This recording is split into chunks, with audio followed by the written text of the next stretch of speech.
people ask me, what have I learned from all these experiences? And it's important that one looks back at all the things that have happened and evaluate things. And I think the central key of it all has been the circumcision of the heart. Now, this is something that God revealed to me supernaturally, that I've never heard preached in any church in my life. And I've seen that the Bible is filled from Genesis to Revelation with references to the heart. One important thing that Jesus said in Matthew chapter 15 verse 8, he said, "This people honors me with their lips and their mouth, but their heart is far away from me." And I started to realize that our heart condition is what God looks at. With Samuel, when he went to anoint David as king, David's father brought all the other 7 children past him, and God said, not this one, not that one, not that one. Then God said to him, man looks at the outward appearance, but God looks at the heart. Before my farm was taken, God was dealing with that issue in me. I realized I've been asked to be a minister and help ministering to other people, but I looked at my own heart and I realized my own heart isn't where it should be. And nobody else sees that. Only God sees my heart. And I remember the story of King David when he sinned before God, and he cried out to God in Psalm 51. He said, change my heart, O God. Change my heart. That's something that God does, and he uses circumstances and all sorts of things. And then I came to the understanding, the Bible speaks a little bit about the circumcision of the heart, different things. And I asked the question, what is the circumcision of the heart? What does it mean? I've never had anybody explain that to me. And so I've learned that if you don't understand something, you go back to the foundation, and the foundation is in the Old Testament. In the Old Testament, the children of Israel were circumcised. The little boys were circumcised on the 8th day. And what happened there was a little piece of skin was cut off from the most sensitive part of the male organ, and that piece of skin is called the flesh. And so the circumcision of the heart from a spiritual point of view is when the flesh, or the ruling of the fleshly, the worldly lusts of the flesh and earthly things, desires and so on, where that is cut off. And that's always a painful operation. And I realized that really speaks about who is king. The Bible speaks a lot about hearing the voice of the Holy Spirit. If you read through the Bible, right through from beginning to end, you read so many times, and God said, and God said. Jesus spoke in the Gospel of John. He said there in chapter 10 verse 27, he says, my sheep hear my voice. And I've often asked in churches and Christian groups, how many of you regularly hear the voice of God? And if people are honest, they will say, actually, I don't. I never hear the voice of God. Does God speak to us? I said, well, the Bible's full of that. In the book of Revelation, chapter 2 and chapter 3, there's 7 messages to the 7 churches, and each of them ends with these words, same words. He who has ears to hear, let him hear what the Spirit says to the church. And I'd say to myself, well, what is it that stops us from hearing? It's the flesh that covers the heart. Because all that we hear is the loud shouting of the lusts and desires of the flesh, and we can't hear the voice of God because the worldly things are calling us so loudly that it blocks the voice of God out. And effectively it means that we need a new king in our lives. The flesh must be cut off, and Jesus must be made king, so that we can hear his voice. And he tells us what to do. So when you connect all these things and the whole land issue, you come exactly with the same thing. Who does the land belong to? Does it belong to the whites, the blacks, the whoever? No, it doesn't. It belongs to the king.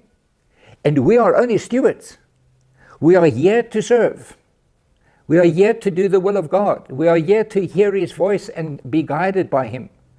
And folks, the thing that concerns me the most in ministry, and we've ministered in many churches, is that we have so much religion and so little relationship with Jesus.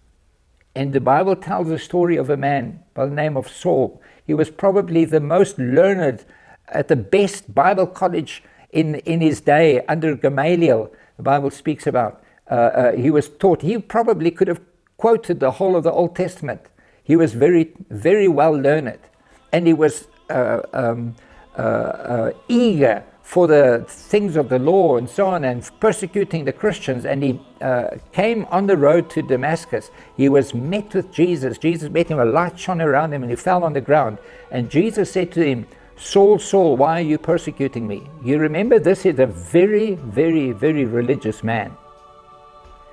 Saul answers him, very significant question. Who are you, Lord? In all his religion, he'd never met Jesus. And so we understand what Jesus says, this people serves me with their lips and their mouth, but their heart is far from me. Because their heart is covered with the lusts and desires of the world. And if we are to have any change in our country, it starts here in my own heart, in your own heart. Who is king? I ask that question, who is king in your life?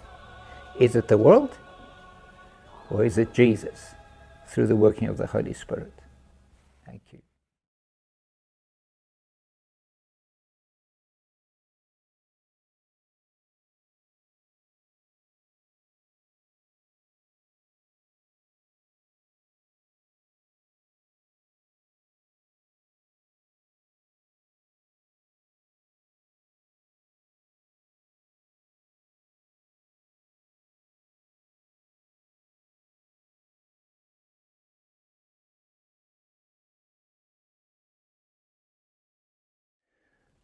So, having discussed the story and the circumcision of the heart, I came to realize something with a shock, that most church people don't have any knowledge of the scriptures. The Bible through which they should give guidance and what to do and so on, they don't know the Bible.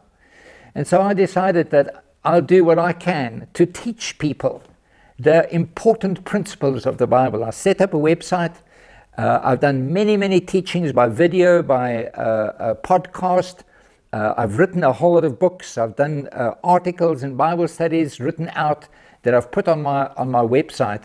And I do that as a service to the world, to just help them to get to know their Bibles and to get to know this Jesus as King. And I deal with it in many different subjects, themes. One of the books, the first book I wrote was Another Farm in Africa, which is our story.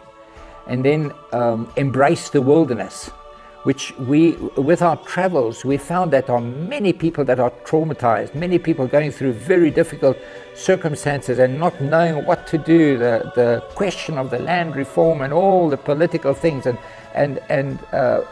marriages that are breaking up, and many problems.